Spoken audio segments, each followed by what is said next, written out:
आत्मषट्कं मनोबुद्ध्यनङ्कारचित्तानि नाहं न च श्रोत्रजिह्वे न च घ्राणनेत्रे न च व्योमभूमिर्न तेजो न वायुः चिदानन्दरूपः शिवोऽहं शिवोऽहं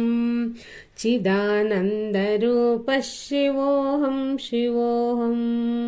न च प्राणसंज्ञो न वै पञ्चवायुः न वा सप्तधातुर्न वा पञ्चकोशः न वक्पाणिपादौ न चोपस्थपायुः चिदानन्दरूपः शिवोऽहं शिवोऽहं चिदानन्दरूपः शिवोऽहं शिवोऽहं न मे द्वेषरागौ न मे लोभमोहौ मदो नैव मे नैव मात्सर्यभावः न धर्मो न चार्थो न कामो न मोक्षः चिदानन्दरूपः शिवोऽहं शिवोऽहं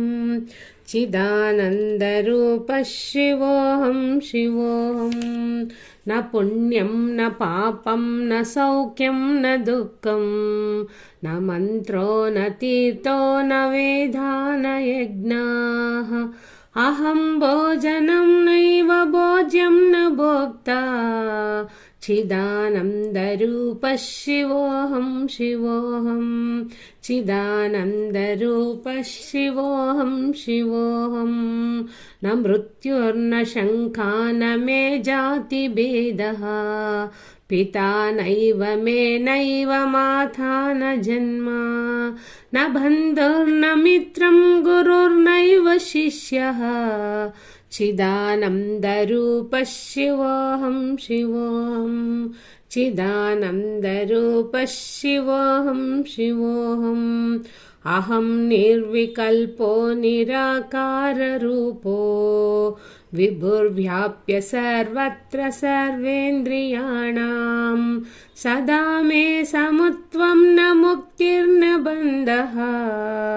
चिदानन्दरूपः शिवोऽहं शिवोऽहं चिदानन्दरूपः शिवोऽहं शिवोऽहं चिदानन्दरूपः शिवोऽहं शिवोऽहं शिवोऽहं शिवोऽहं शिवोऽहं शिवोऽहम्